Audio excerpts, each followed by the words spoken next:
suficiente para que ella pueda responder a las preguntas. Al finalizar ese proceso, la terna tiene que llevar a cabo una discusión. Si ustedes desean establecer algún cambio aún para Ligia, es posible.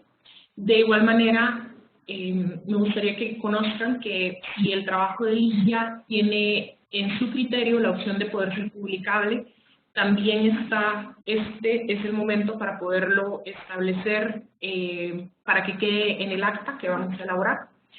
Posterior a eso, yo necesito que ustedes puedan llenar las rúbricas tanto del 60%, que es el trabajo escrito, como del 40%, que es la parte que vamos a evaluar el día de hoy.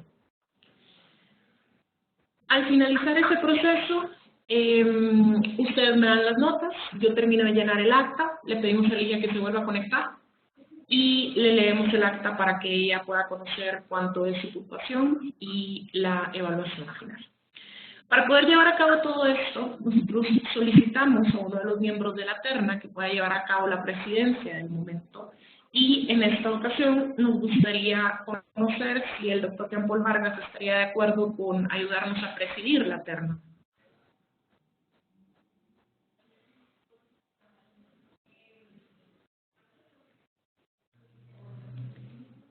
¿Jean-Paul? No sé si me oye. Les escucho, lo que pasa es que como estoy en speaker, entonces apago y desconecto el micrófono, pero estamos bien. ¿Estarías de acuerdo con ayudarnos a presidir? Prefiero que sea otra persona. Ok, perfecto. Amy, ¿estarías tú de acuerdo con ayudarnos a presidir? Sí, claro, yo estaría de acuerdo. Nada más creo que el acta que ya teníamos tenía como presidente al profesor Orlando, entonces no sé si le permitimos al profesor Orlando continuar como presidente del tribunal. Sí, estaría bien. Si el profesor está de acuerdo. Si no hay ninguna objeción, yo acepto con mucho gusto. Perfecto, muchas gracias, profesor. Entonces, el rol que tendría que llevar a cabo sería poderle dar a Ligia el tiempo que ella tiene para poder llevar a cabo la disertación, marcar el tiempo cuando se termine y luego dar la palabra a los miembros del tribunal para que puedan llevar a cabo la sección de preguntas. Bien. Entonces, yo le doy al profesor la palabra y les agradezco a todos por estar aquí el día de hoy. Buenos días, ¿me escuchan? Sí, se le escucha, doctor. Muchas gracias. Ante todo, saludar a la maestrante Ligia, a los miembros que integran el Tribunal Evaluador, Ligia y Jean-Paul, y a la coordinadora de posgrado de la UCA, la doctora Karen Matos.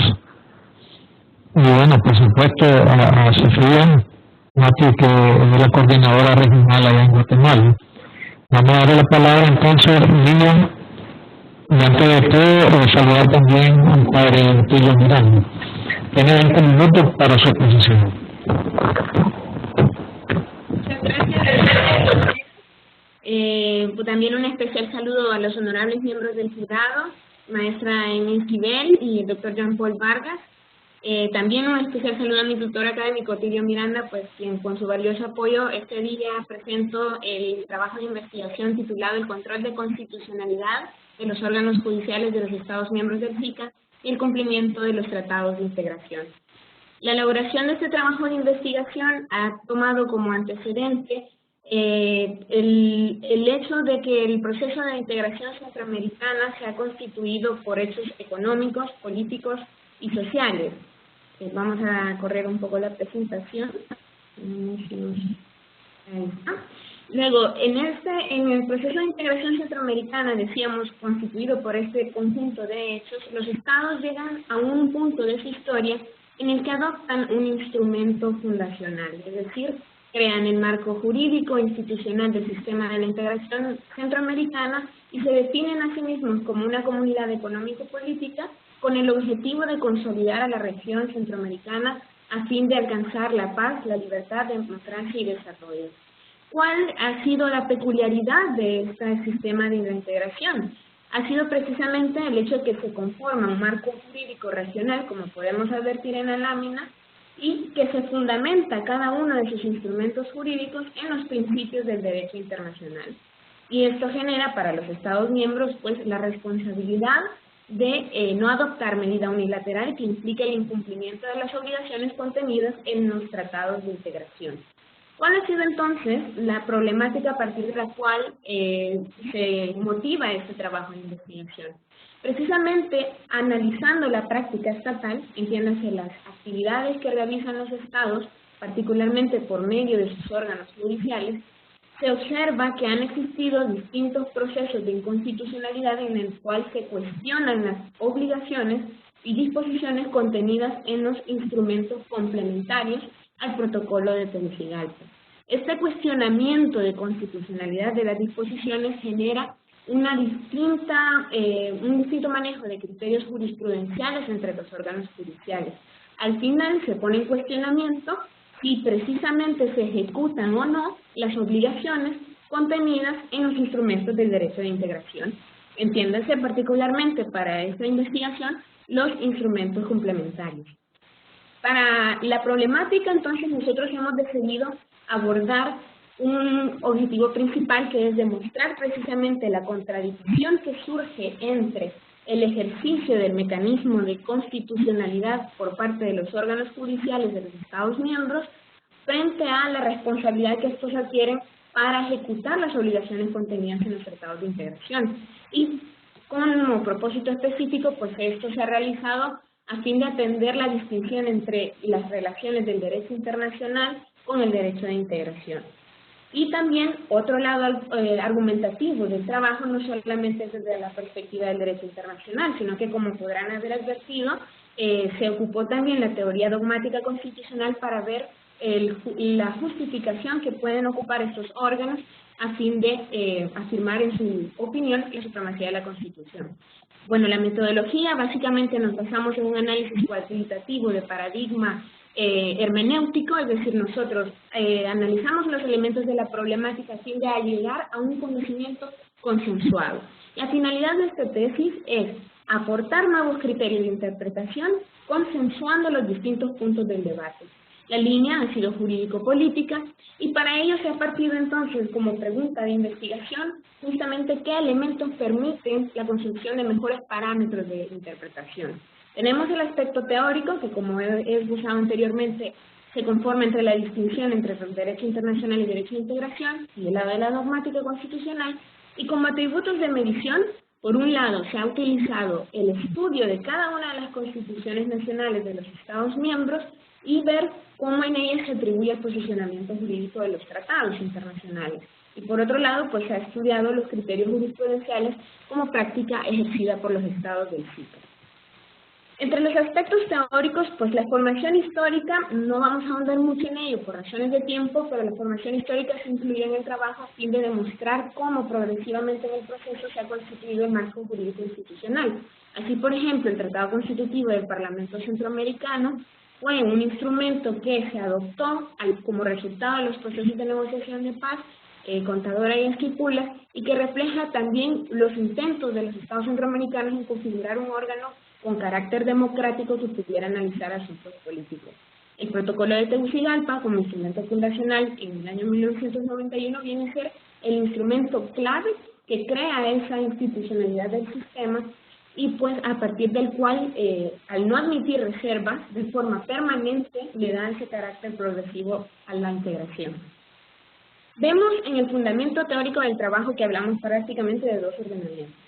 El derecho internacional, que por un lado reúne un conjunto de principios, de normas, que definen un ordenamiento de carácter jurídico y que regula las relaciones internacionales de los estados en el marco de la sociedad internacional contemporánea. Cuando se afirma la sociedad internacional contemporánea, se habla entonces que hoy con el derecho internacional contemporáneo ya no solo son los estados como sujetos, sino que se hace referencia a otros sujetos, por ejemplo, las manifestaciones especializadas como las organizaciones internacionales. Importante a tomar en cuenta en el derecho internacional es que además de conformarse por la costumbre, es decir, las prácticas reiteradas de los estados y los tratados, que son los acuerdos escritos entre estados y tratados de organizaciones internacionales, tenemos también la idea que se hace esa referencia, esa especial referencia a las organizaciones de integración. Vemos, son manifestaciones especializadas. En el caso del SICA, también generalmente el subsistema regional que estas conforman se caracteriza por tener un tratado constitutivo o un instrumento fundacional. Para el caso del SICA, los instrumentos complementarios que pueden ser anteriores o posteriores al tratado constitutivo y que ejecutan obligaciones específicas de él. Y por último, los actos derivados, que son las decisiones que emanan a partir de los órganos e instituciones que se definen en los instrumentos complementarios.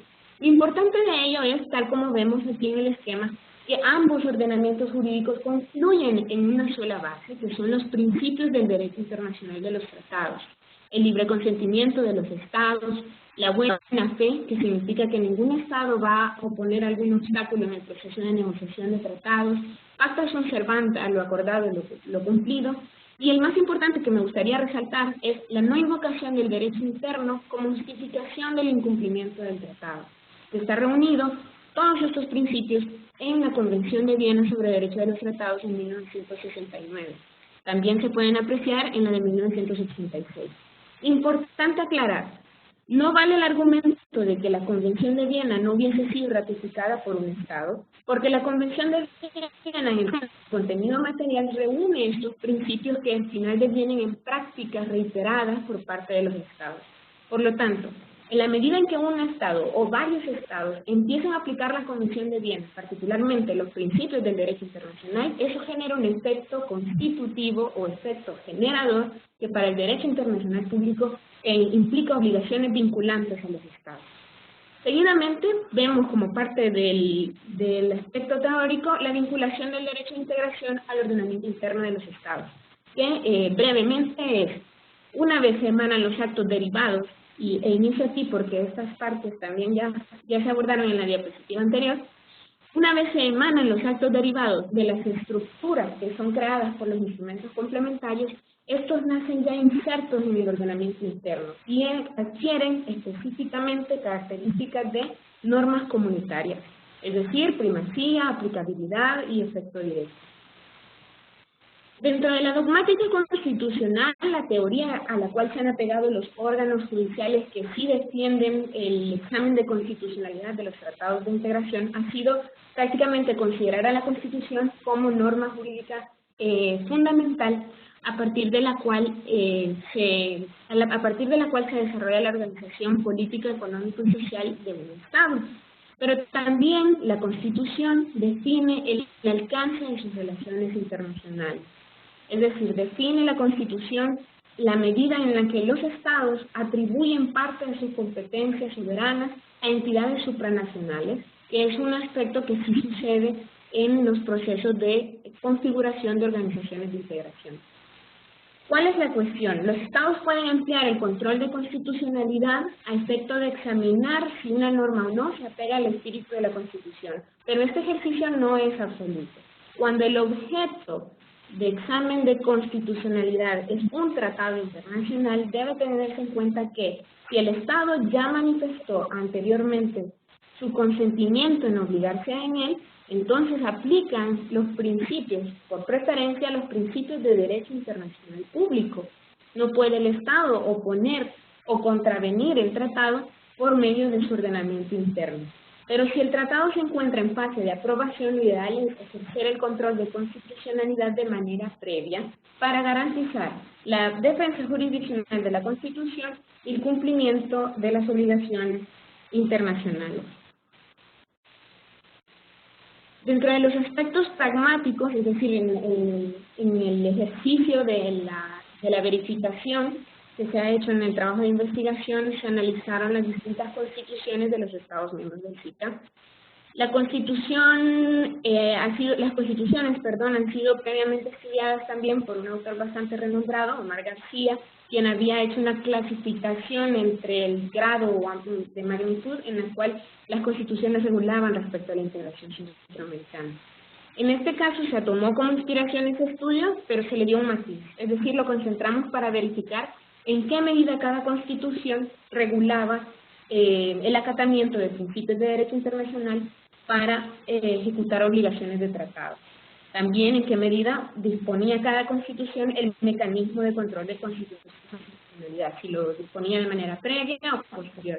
Así Belice, por ejemplo, tenía una mínima regulación, es decir, Belice en su preámbulo resguardaba un respeto a las relaciones internacionales, que dependerá de la interpretación de su órgano encargado del control de constitucionalidad, definir cómo se va a entender,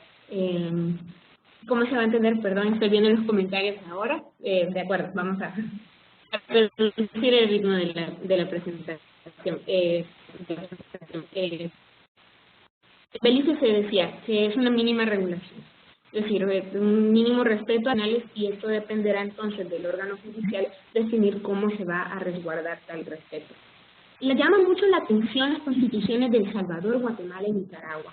En ellas las disposiciones no son muy expresas, es decir, que no se puede derivar de manera explícita si el control de constitucionalidad se puede ejercer sobre un tratado a priori o a posteriori. Queda un margen de interpretación amplio para el órgano especializado por definir. Llama mucho la atención, y particularmente el artículo 144 de la Constitución de El Salvador, que atribuye un carácter de ley al Tratado internacional, y esto le da un argumento a la Sala de lo Constitucional para tomarlo como objeto de control de constitucionalidad y atribuirle un rango infraconstitucional. Este argumento, en consideración personal, no es válido porque contraviene entonces el artículo 27 de la Convención de Viena. Y si se le atribuye a un tratado un carácter de ley infraconstitucional, no se está tomando en cuenta las obligaciones que ese Estado ha adquirido y ha consentido ante la comunidad internacional. Es muy importante a estos efectos distinguir entre ratificación interna y ratificación internacional precisamente. Es decir, se puede ejercer el control de manera previa siempre y cuando el tratado se encuentre en fase de aprobación y que el Estado no hubiese aún consentido ante la comunidad internacional su obligación. Luego tenemos muy sui generis la Constitución de Honduras, en la cual la ratificación de instrumentos internacionales y de integración sigue el mismo procedimiento que reforma la Constitución. Es decir, Honduras toma una postura muy equilibrada y dice que, bueno, si en algún momento la norma constitucional llega a contradecir a la del tratado, se va a regir por ese procedimiento de reforma, pero al mismo tiempo existe la posibilidad que se armonice la norma constitucional con la del tratado. Las constituciones que más han brindado una regulación más expresa han sido las de Costa Rica, Panamá y Dominicana, que de forma previa pues ellos ejercen ese mecanismo de control de constitucionalidad. Por último, se analizan los criterios jurisprudenciales. Llamó mucho la atención en el año 2014 la sentencia de la Sala de lo Constitucional de El Salvador. La frase incluso de la integración no es réplica regionalizada del poder constituyente refleja cómo la Sala toma como examen de constitucionalidad el tratado constitutivo del Parlacen, pero no toma en consideración de que este instrumento complementario ya es vinculante al Estado de El Salvador, porque en cuanto el Estado de El Salvador ratificó, formó parte del protocolo de Tegucigalpa, atribuye en él competencias que le permiten vincularse a las obligaciones de sus instrumentos complementarios. Por otro lado, tenemos también el criterio de primacía de la norma constitucional en la jurisprudencia de Guatemala, pero aquí sucedió un aspecto muy interesante. En el año 2004 resguardan un criterio muy similar al que veíamos aquí, al de la Sala de lo Constitucional, pero Guatemala llegó a rectificar su criterio en el año 2014, en donde restituye la validez de los artículos que había determinado inconstitucional del Tratado Constitutivo del Parlamento Centroamericano, y dice: no puede ser objeto de control represivo de constitucionalidad sin incurrirse en una violación de lo establecido en el artículo 27 de la Convención de Viena sobre el Derecho de los Estados. Claramente se ve como acata el principio de derecho internacional, como este sirve de fundamento para resguardar la ejecución de la obligación de este instrumento complementario. La República de Panamá también fue muy curiosa la forma en cómo sus decisiones jurisprudenciales han marcado el hecho de que Si a un tratado se le atribuye carácter de ley, la fuerza normativa es de una ley especialísima, no pueden ser derogadas por leyes posteriores.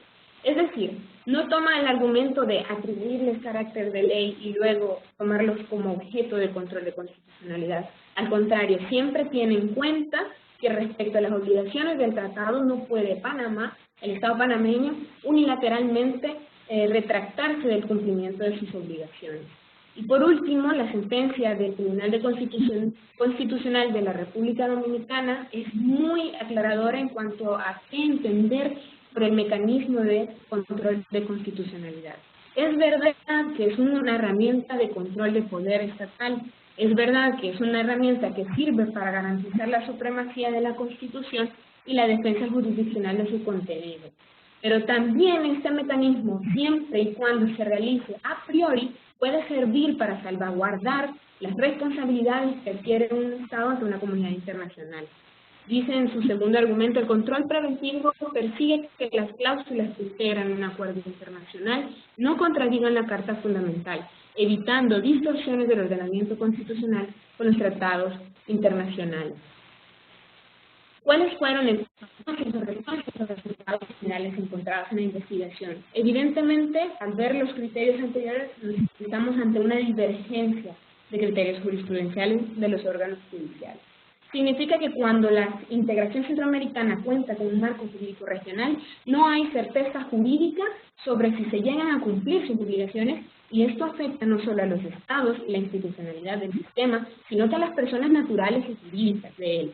Si se cuestionase, por ejemplo, el reglamento aduanero centroamericano, los afectados pudiesen ser los agentes exportadores de mercancías, por ejemplo. Y el factor causal puede llegar a ser justamente la distinta regulación constitucional que los estados han resguardado respecto a qué posición jurídica le atribuyen a los tratados internacionales. ¿Cuáles entonces son las posibles soluciones? No se puede hablar de reformar las constituciones enteramente, aún no llegamos a ese nivel de dimensión, pero sí verificar un nuevo criterio de interpretación. En primer lugar, tener en cuenta que cuando una constitución contradice a un tratado internacional o ambos se ven en contradicción, no hablamos de un conflicto de carácter jerárquico. Debemos olvidar este criterio y más bien concentrarnos en que se trata de un conflicto en el cual el tratado internacional tendrá aplicación preferente en virtud de las competencias y materias que éste regula. Los estados, recordemos, con el protocolo de Tegucigalpa, atribuyen competencias soberanas a una estructura orgánica institucional que ejerce competencias, funciones y materiales. Entonces, estas competencias son lo que legitiman esa reserva material de aplicar preferentemente los tratados de la integración. Así, también se fundamentan los principios del derecho internacional y se aboga por un trabajo más armonizado. Es preciso aquí el tema del fortalecimiento institucional, el diálogo jurisprudencial entre la Corte Centroamericana de Justicia y los órganos encargados de ejercer este control de constitucionalidad en los Estados miembros del CIPRA. Es preciso que se sigan dando estos, por ejemplo, los coloquios, la armonización de criterios, que se fortalezca la capacitación de los jueces a nivel interno de los estados para entender las complejidades del derecho de la integración.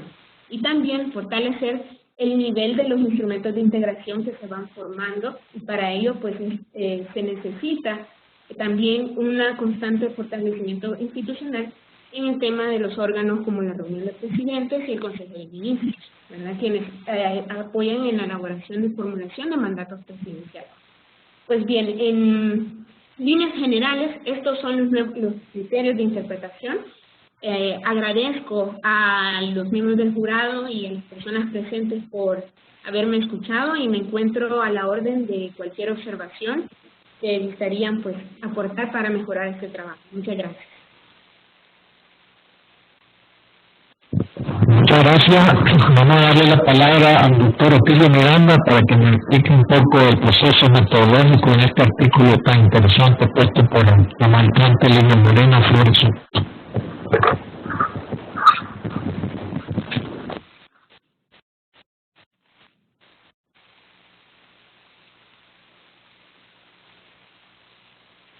Ha sido un proceso muy interesante de diálogo entre Ligia y mi persona, para tratar de ir definiendo esas relaciones entre el derecho internacional y el derecho de integración y los ordenamientos constitucionales.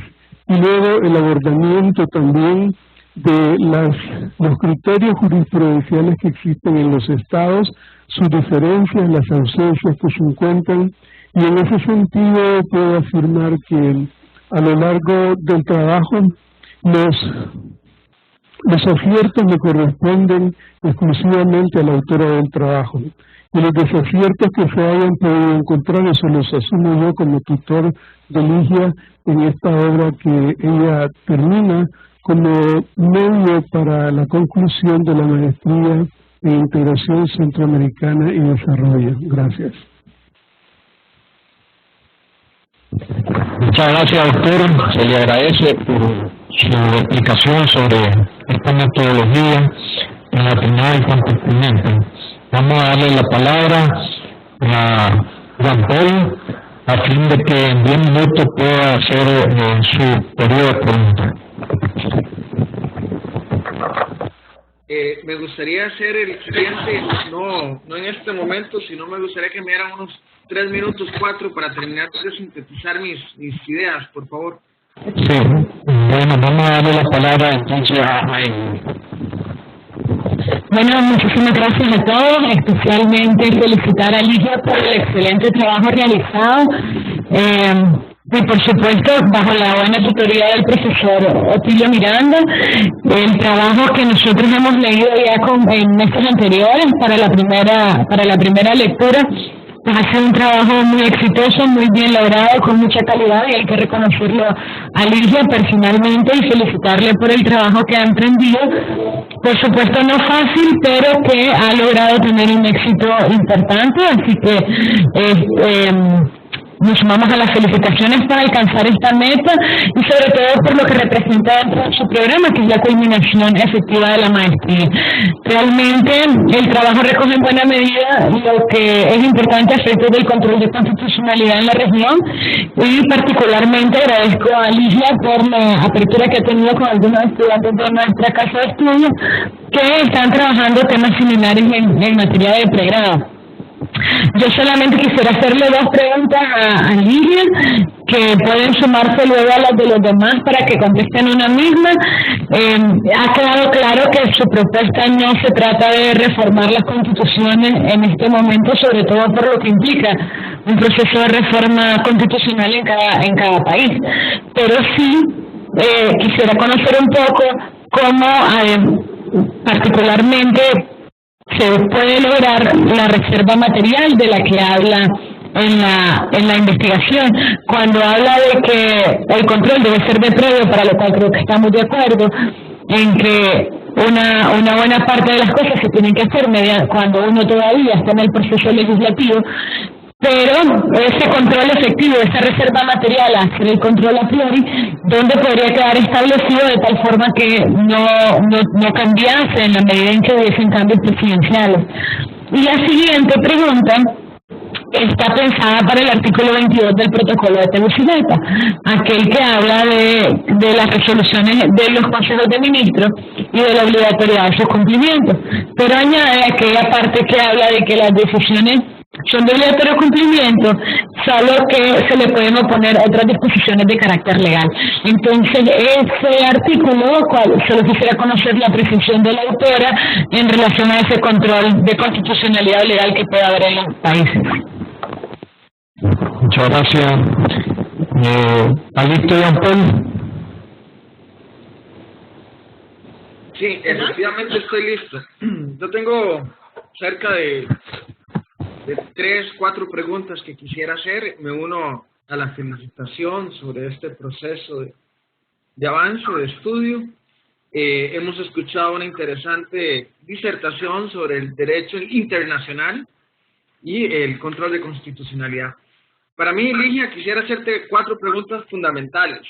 La primera es, a partir de todo este estudio y este análisis hermenéutico, ¿cuál es la definición que usted me puede brindar a partir de su estudio de qué es el derecho comunitario? Segundo, ¿por qué razón aplica usted principios y normativa al derecho internacional público, llámese Convención de Viena, sobre la normativa del derecho comunitario, como lo es el Protocolo de Tegucigalpa. 3. ¿Es para usted el Protocolo de Tegucigalpa derecho originario del derecho comunitario centroamericano? Y finalmente me gustaría saber del análisis que usted realiza sobre los órganos constitucionales y su control de constitucional, ¿cuál considera usted que es el principio que se aplica en los Estados miembros del SICA? Es decir, el principio de supremacía del derecho comunitario o el principio de primacía constitucional. Muchas gracias. Muchas gracias. No sé si habrá más preguntas o... Creo que ya está bien cargado el periodo de preguntas. Sí, bueno, sumarme a las felicitaciones, creo que es un gran trabajo científico muy objetivo y que fortalece al derecho comunitario. Y no solo al derecho comunitario, sino también al derecho internacional. Creo que esa conexión que ha hecho entre derecho interno, derecho internacional y comunitario, va tratando de coordinarlos y no anteponiendo esa primacía normativa jerárquica de la Constitución, es muy positivo, porque aquí no nos encontramos en una primacía jerárquica de la Constitución, ni tampoco en la primacía del derecho comunitario, sino que estamos tratando de relacionarlo y coordinarlo en función de un objetivo común, que es que Centroamérica viva en paz, libertad, democracia y desarrollo.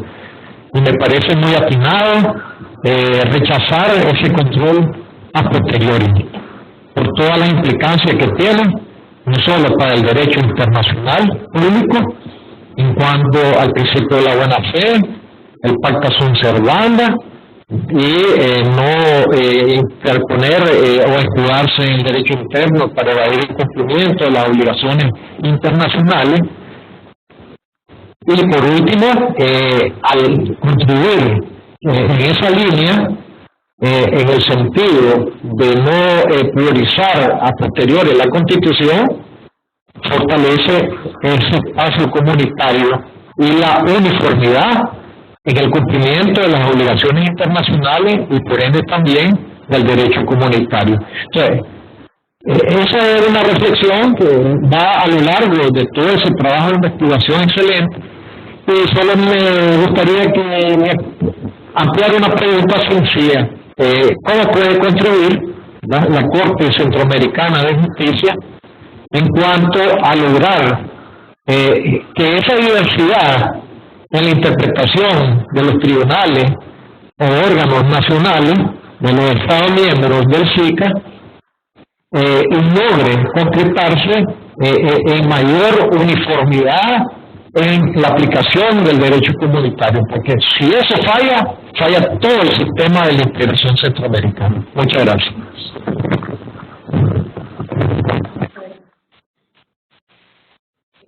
Bueno, muchas gracias a los honorables miembros del jurado. En verdad, agradecerles personalmente a cada uno por las preguntas, porque dan oportunidad para aclarar bastantes aspectos del trabajo y que vienen a fortalecer más que todo el contenido. Me permito comenzar en el orden que se realizaron las preguntas, abordando las realizadas por la maestra Inés Fidel. Me cuestionaba, más bien consultaba sobre cómo se puede lograr la reserva material, es decir, el control efectivo respecto a la aplicación preferente de los tratados de integración.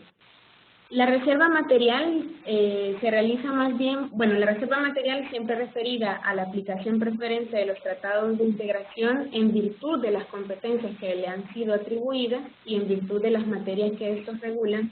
Es un aspecto que en el caso de algunos países, puedo citarle, por ejemplo, en el lado del continente europeo, por ejemplo, la ley española, la ley orgánica de tratados.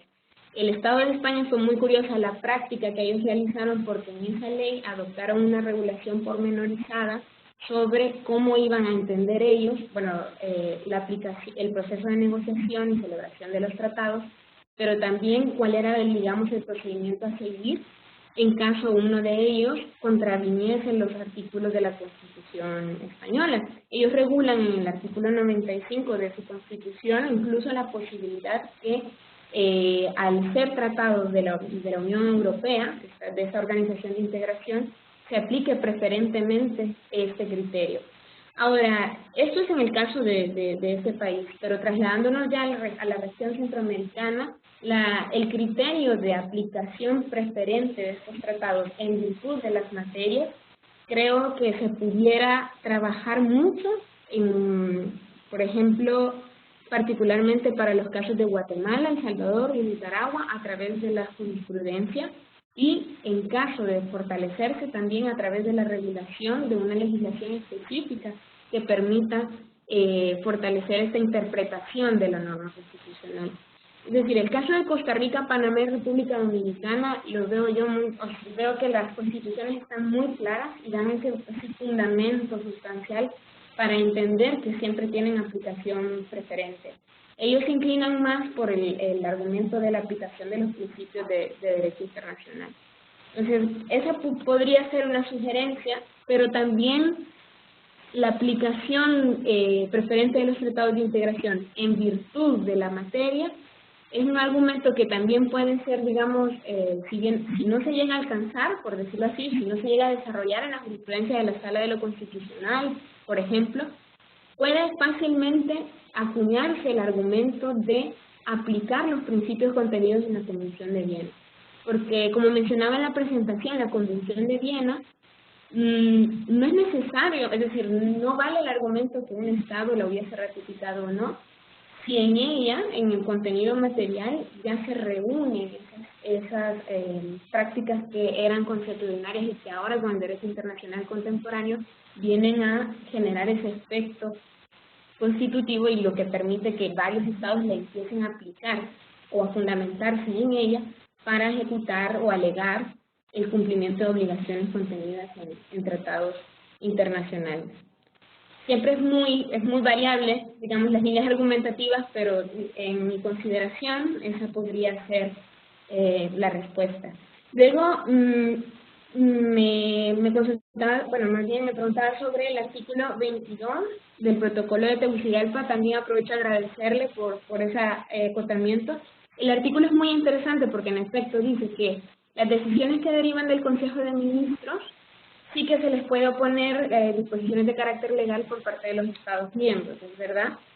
Pero al respecto es preciso matizar que cuando se habla del ordenamiento jurídico en integración centroamericana, estamos primero ante la presencia, estamos por un lado ante un instrumento fundacional que es el protocolo y los instrumentos complementarios.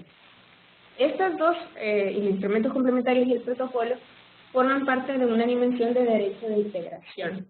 El artículo 22 habla de decisiones de consejos de ministros y esas decisiones son ya actos derivados. Entonces, a efectos doctrinarios, el padre Miranda también lo cita muy bien en su obra, se distingue el ordenamiento jurídico comunitario y el ordenamiento jurídico de integración. En el de integración se conforma protocolo de Tegucigalpa e instrumentos complementarios, y en el comunitario per se es justamente estos actos derivados que tienen aplicabilidad inmediata y efecto directo en el ordenamiento interno de los estados. Si en este nivel de los actos derivados se permite que el Consejo de Ministros, se permite que los estados puedan oponer disposiciones de carácter legal para su ejecución, esta regulación solo tiene que habilitarse en un instrumento fundacional o en un instrumento que sí forme parte del derecho de integración. Que para el caso de la Corte Centroamericana de Justicia, en su opinión del año 2009, no me recuerdo muy bien la referencia, pero fue en el año 2009, dijo que la norma comunitaria podría remitirse a legislaciones internas de los estados y dio el ejemplo del caso en materia aduanera. Por ejemplo, que para la imposición de sanciones en materia aduanera sí se podía remitir a la legislación de los estados para que ellos fuesen los que regulasen al respecto. Pero, bueno, eso sería como el matiz que le diera a la respuesta. También faltaría pues mayor interpretación, ¿no?, de las disposiciones del protocolo. Y bueno, luego procediendo con las preguntas del maestro Joan Paul Vargas, ¿cuál es la definición sobre derecho comunitario? De verdad que es muy importante esa pregunta también porque nos ayuda a distinguir, como lo mencionaba antes, entre derecho de integración y derecho comunitario. Integración que comprende instrumentos fundacionales, es decir, el protocolo de Tegucigalpa, y los instrumentos complementarios que ejecutan obligaciones específicas contenidas en el protocolo, y que además los instrumentos complementarios crean las instituciones del sistema de cuyas decisiones derivarían los actos o normas comunitarias. Y ya ahí, en esa tercera escala, hablamos de derecho comunitario per se, que sí tiene las características de aplicabilidad inmediata, acceso directo, que han sido muy desarrolladas por la jurisprudencia también en el marco de la Unión Europea. Los principios normativos son la relación entre los principios del derecho internacional y el derecho de integración con el protocolo de Tegucigalpa. Esto es porque en el derecho internacional contemporáneo hubo una transición del derecho internacional clásico al contemporáneo. En el clásico solo se consideraban sujetos de derecho los estados. Y en el contemporáneo empiezan ahí a surgir las formas especializadas de cooperación. Entonces, y en este marco en que surgen organizaciones, las regionales, dice el autor Alain Pelé, imponen un marco jurídico específico, un subsistema regional específico a partir del cual adoptan, digamos, las regulaciones adoptan la forma de acuerdos, es decir, adoptan la forma de tratados, pero que siempre no son derechos ajenos. Derecho internacional público y derecho de integración se vinculan siempre a través de los principios, porque son lo que le dan los fundamentos para que los estados lleguen a ejecutar las obligaciones a las cuales se comprometen en los tratados de integración. Luego, si el protocolo de Tegucigalpa forma parte del derecho originario, respondería que sí. El derecho, y esta es una categorización también muy reconocida en la doctrina, particularmente por el autor César Salazar. Él acuña también la clasificación de derecho originario, derecho derivado, y claro, el protocolo de Tegucigalpa, siendo instrumento fundacional, es parte de esa escala. El principio que se aplicaría de supremacía, justamente este es el aspecto que se persigue concretar en las valoraciones de este trabajo. La supremacía, el conflicto jerárquico de normas, es ya una idea que buscamos con este trabajo flexibilizar. Ya no se hablaría entonces de si un tratado es superior a la Constitución, sino que se hablaría de que se aplica un tratado de integración preferentemente por esas dos razones, por los principios de derecho internacional, es decir, porque eso lo mandata, y por las materias que en él se regulan. Por ejemplo, si se cuestionase la constitucionalidad que se llegó a hacer para el caso del reglamento centroamericano, ante la Sala de lo Constitucional de El Salvador, se llegaron a cuestionar, si no mal recuerdo, el artículo 27 del reglamento. El procedimiento al final se sobreseyó, pero si se llegase a cuestionar esas disposiciones, al final estamos ante una norma de derecho, el reglamento, más bien, bueno, una norma, un acto de decisión que si es emitido por parte de un órgano, es derecho derivado. Pero si es derecho derivado, entonces se cuestiona la aplicabilidad inmediata.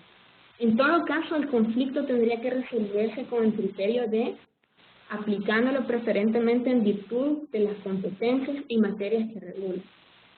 Esto porque el tema de jerarquía y supremacía siempre ha generado mucho debate y es lo que actualmente es lo que está dificultando que se armonicen los criterios entre los órganos judiciales.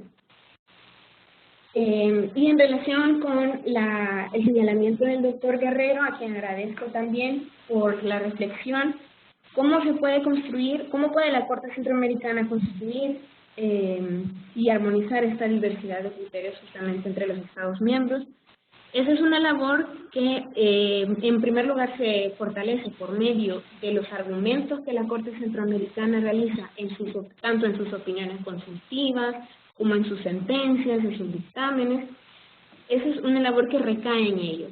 Actualmente la Corte Centroamericana, a mi parecer, pues está llevando un proceso de gradualmente de fortalecimiento y, bueno, decirlo claro y públicamente, el solo hecho que se pueda acceder al portal web de la Corte Centroamericana sin ningún problema, porque anteriormente tenía un poco de dificultades, ya es una muestra de cómo se va evolucionando o fortaleciendo este órgano de la integración, pero siempre tiene ese desafío de fortalecer su diálogo jurisprudencial con los órganos.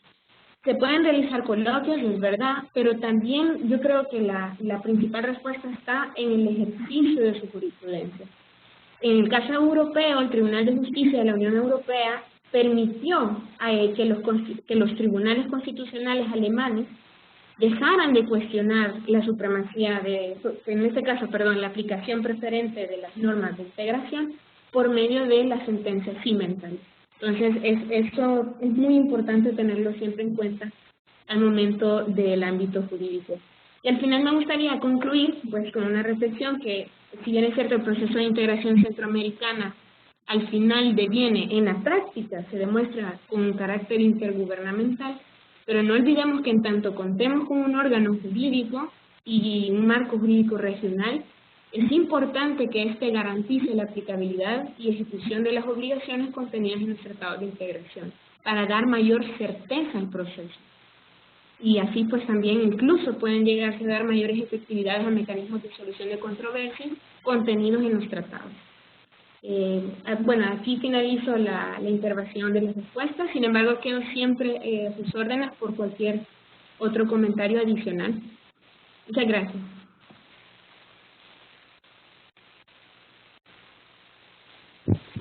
Muchas gracias, Lidia, por la respuesta. Vamos a pedirle entonces que nos dejen sesionar en privado para llenar la rúbrica del otro 40%. Perdón, profesor Vargas, quisiera tener la palabra, si fuera tan amable. Sí, cómo no. Tiene la palabra, doctor Vargas. Excelente, presidente. Muchas gracias, porque me parece fundamental que no se corte el debate, porque en lo personal creo que Ligia se merece una segunda oportunidad, dado que sus respuestas no me satisfacen, sinceramente. Y en ese sentido me voy a permitir simplemente reiterarle a Ligia dos preguntas y me gustaría escucharlas antes del debate, que vamos a tener nosotros en privado. La primera de ellas, Ligia, ¿por qué menciona usted que solo las decisiones del Consejo de Ministros son normas del derecho comunitario? Me pregunto esto porque quisiera saber dónde deja usted el derecho originario del derecho comunitario. Y en segunda instancia me gustaría saber cuál es el criterio jurisprudencial de los órganos constitucionales de los Estados miembros del CICA sobre el principio de supremacía. Muchas gracias.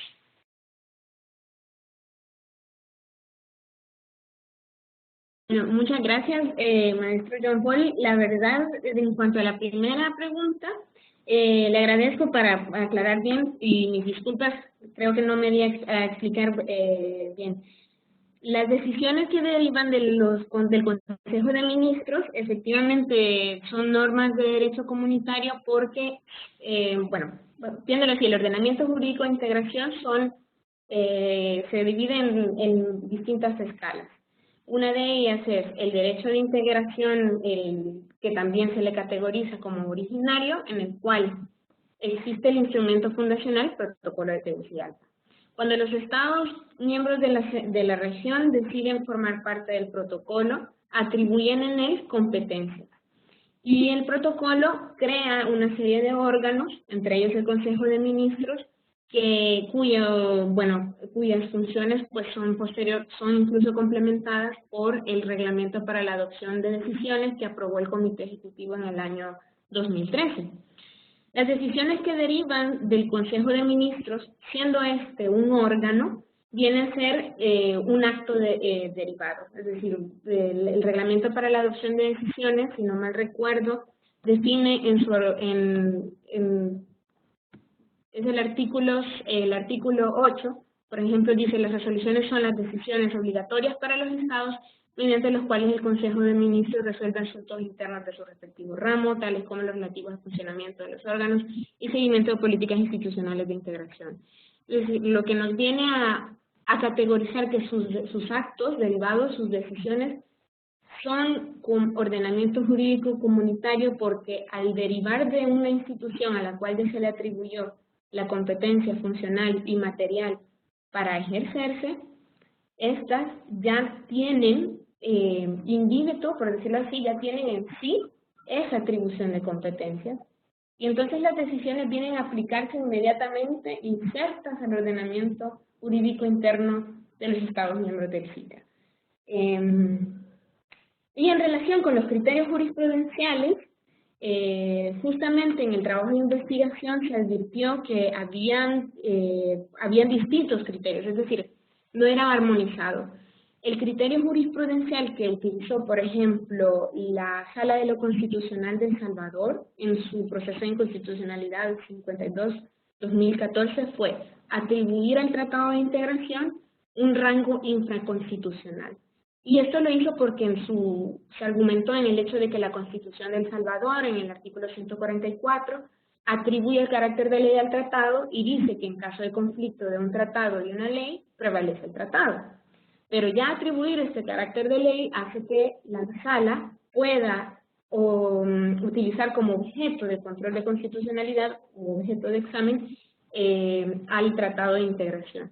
Pero este argumento se decía no es muy válido. Bueno, a mi consideración no es un argumento que tenga que plantearse en términos absolutos, puesto que no se debe olvidar el carácter de norma que se tiene bajo examen de constitucionalidad.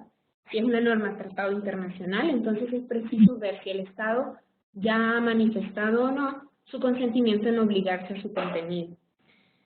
Por otro lado, la Sala, el Tribunal Constitucional de la República Dominicana, se presentaba en las láminas, mencionaba en su proceso, ese proceso de 2013, perdón, quería citar la referencia 0136, pleca 2013. Y en él, pues, el Tribunal Constitucional hace un ejercicio. En él, la República Dominicana estaba discutiendo si formar parte o no del protocolo de Tegucigalpa, pero previo a manifestar su consentimiento ante el resto de los Estados miembros del SICA, decidió por medio de su Tribunal Constitucional someter a examen las disposiciones del protocolo de Tegucigalpa y con ello hizo un ejemplo de ejercicio previo al cual pues permite salvaguardar su constitución, pero al mismo tiempo permitirle, si el protocolo, digamos, no llega a contradecir la constitución, entonces permite acatar las obligaciones internacionales, más que todo las obligaciones de integración en él comprendidas.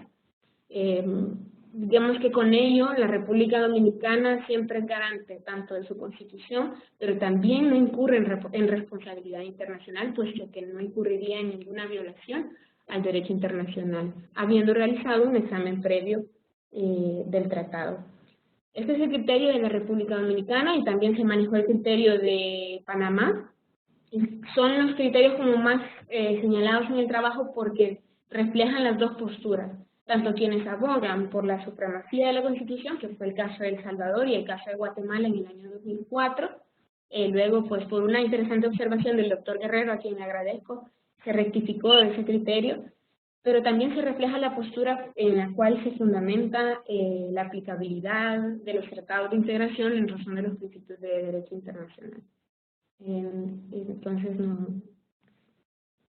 no sé si he respondido bien a la pregunta o quedo a la orden cualquier comentario. Apreciada Ligia,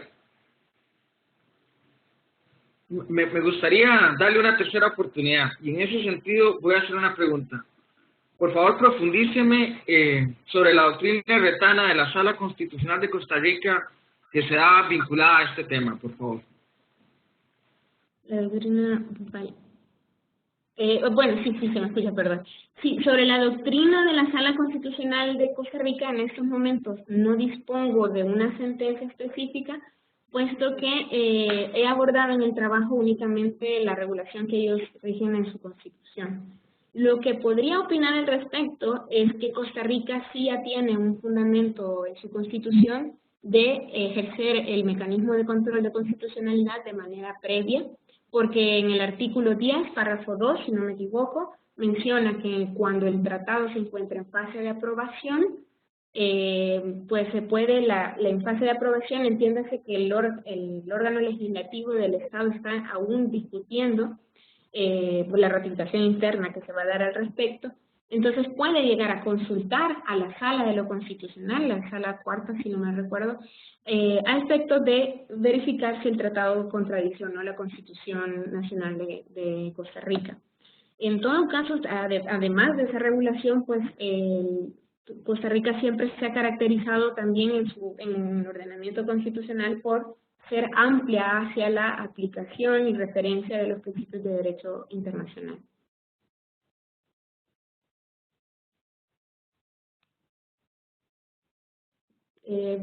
Hasta aquí mi respuesta, no sé si... ¿Podría ampliarla, por favor, entonces, con la teoría de límites y contralímites, por favor? De límites y contralímites referidos a los límites materiales que se disponen, ¿no? Perdón, es que no entiendo muy bien la pregunta. Dejémoslo ahí entonces, muchas gracias. A usted muchas gracias y también a las personas presentes.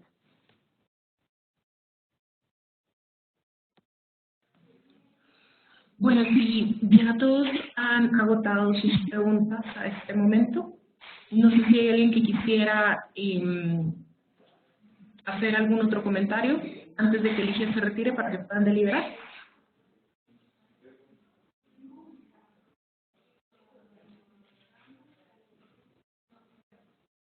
Ok. Entonces, Ligia, si fueras tan amable de salir de la sesión, yo me quedo conversando con tu terna. Bueno, de acuerdo. Me avisas para volverme a conectar, ¿cierto? Yo te mando un mensaje, no te preocupes. Vale, perfecto. Gracias. Gracias.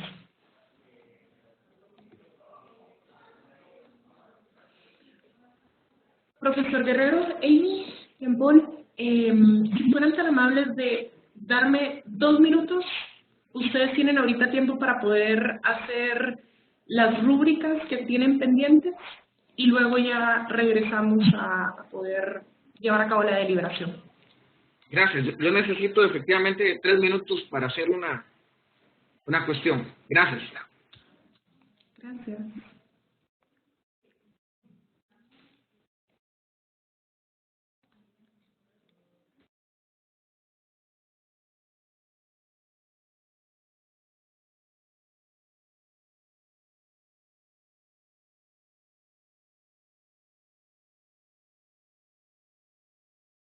Perdón, mi profesor Guerrero. ¿Hola? Hola Sofía, sí, es que estaba apagado nuestro micrófono y no podíamos intervenir. No te preocupes, está habilitado. Solo necesitamos un par de minutos. Ahora regresamos. Ok, gracias.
Bueno, entonces, en este momento les voy a dar un tiempo para que puedan revisar la rúbrica de 40 puntos que les envié. Les acabo de enviar al iniciar la sesión la rúbrica de 60 puntos y la de 40 puntos. Si aún no han llenado la de 60, les agradecería que pudieran revisarla y darme la nota de los 60 puntos. Y de igual manera con la rúbrica de 40 puntos, si fueran tan amables de llenarla, sería lo ideal. Ok, si no les ha llegado, dame un minuto. Todavía no tienen habilitado el micrófono. Ok, ya lo tienen. Sofía, nada más te hemos mandado una nota de voz por WhatsApp para que lo puedas escuchar, por favor. ¿Perdón? No te entendí, Amy. Que te hemos... Me voy por el chat, dame un segundo.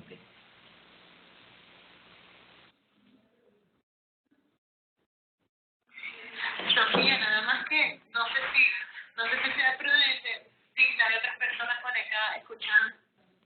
Yo creo que mejor me lo mandan por correo, Amy. Por favor, ambas notas.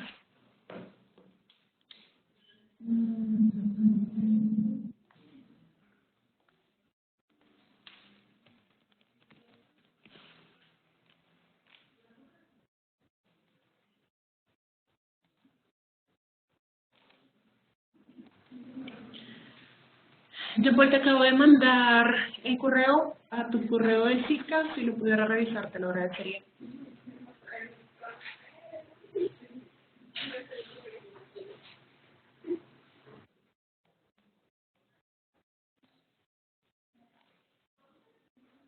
Entonces, lo ideal es que me pudieran mandar las rúbricas por correo electrónico. No sé. Si no lo pueden hacer, sí, me pueden enviar la rúbrica, la nota de ambas rúbricas por correo electrónico y yo quedo a la espera de ellas para poder sacar la media de las notas y entonces ya establecer cuál es la nota de Ligia.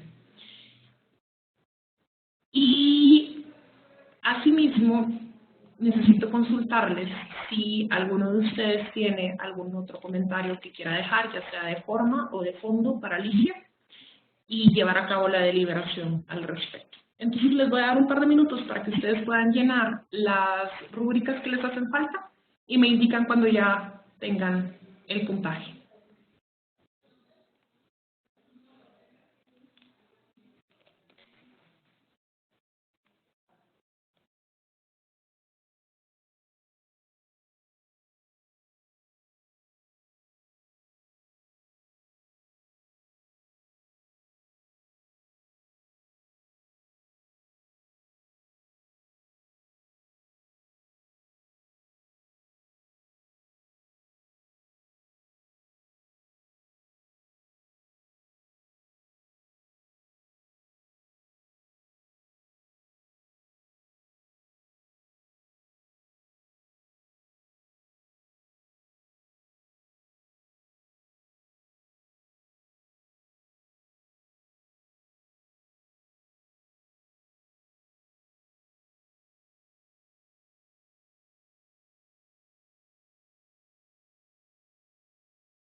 Bueno, ya tengo las 3 rúbricas. El puntaje total de Ligia es de 81 puntos, por lo tanto está aprobado el documento. Ahora bien, si ustedes quisieran aún dejar alguna recomendación, ya sea de fondo o de forma, este es el momento para poderlo hacer. Y de igual manera, pues, podrían llamar la deliberación para que... Sofía, nosotros no tenemos ninguna recomendación que agregar al acta. Ok, perfecto. Muchas gracias, Amy. Jean Paul.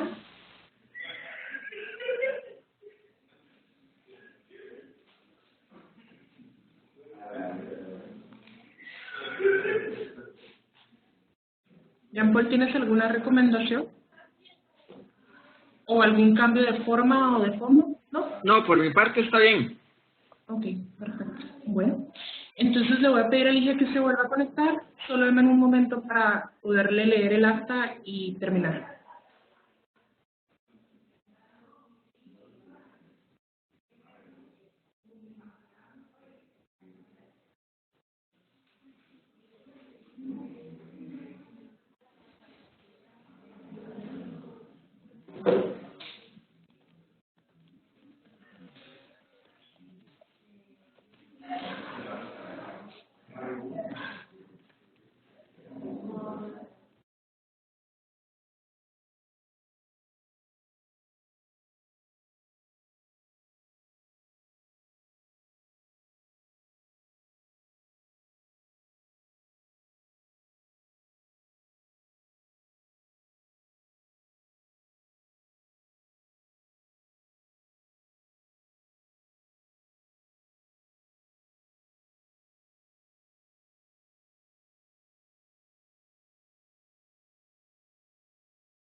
Hola, Sofía, ya estoy aquí.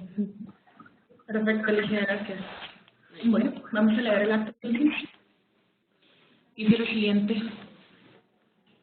Acta de disertación y defensa del trabajo final de grabación número 8. En la ciudad de Guatemala, a las 10 de la mañana del día 16 del mes de mayo del 2017, reunidos en la Universidad Rafael Andívar a través de la plataforma Webex, los suscritos miembros del Tribunal Examinador integrado por Orlando Guerrero como presidente, Jean Paul Vargas como miembro, Amy Esquivel como miembro, designados por el comité académico con el objetivo de calificar el trabajo final de grabación titulado El control de constitucionalidad de los órganos judiciales de los Estados miembros del SICA y el cumplimiento de los tratados de integración. La obra defendido por la estudiante Ligia Lorena Flores bajo la tutoría del profesor Otilio Miranda, SJ, requisito previo para optar al título de Máster en Integración Centroamericana y Desarrollo. Siendo estos el lugar, día y hora señalados por el acto, se procede de la siguiente manera. Primero, una vez integrado el tribunal examinador por el comité académico por delegación de este, la secretaria académica procedió a instalar el mismo y dio la palabra al presidente para que éste diera apertura al acto de defensa y disertación del trabajo final de grabación, conforme lo establecido en el artículo 33 de la normativa para la elaboración de los artículos de investigación del programa de maestría en integración centroamericana y desarrollo.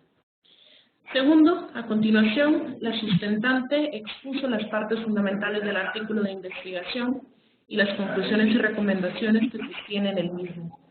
Tercero, se procedió a la defensa de las posiciones planteadas en su disertación con intervenciones de todos los miembros del tribunal, quienes formularon preguntas sobre aspectos diversos de la integración. Por su parte, el estudiante respondió según su criterio a las preguntas realizadas. Cuarto, agotada la presentación, disertación y defensa, el tribunal examinador se declaró en sesión privada y luego de conocer las calificaciones asignadas por cada uno de sus miembros de forma individual y una vez promediadas por la secretaria académica, el trabajo final de graduación se declara aprobado con la siguiente calificación, 81 puntos. No hay observaciones de forma, no hay observaciones de fondo. No habiendo más que tratar ni hacer constar, se terminó la presente, siendo las 11:34. Se encuentra conforme, se aprueba, ratifica y firman los miembros del tribunal examinador.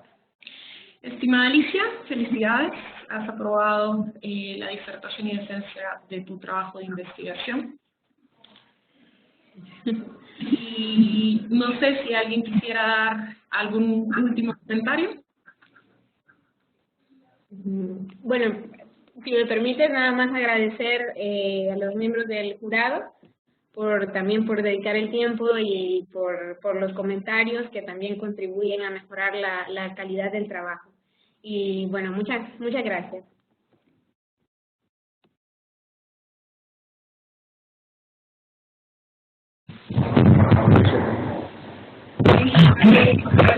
Bueno, nada más felicitar a Alicia nuevamente por la excelencia de su trabajo y agradecer al profesor Jean-Paul Vargas por estar presente y bueno, de nuestra parte damos por concluida la disertación. Muchas gracias. Perfecto, gracias Amy, muy amable. Bueno, si no hay alguien más que quiera hacer un último comentario, yo doy por terminada la sesión. Les agradezco mucho por haber estado con nosotros el día de hoy y les deseo feliz día.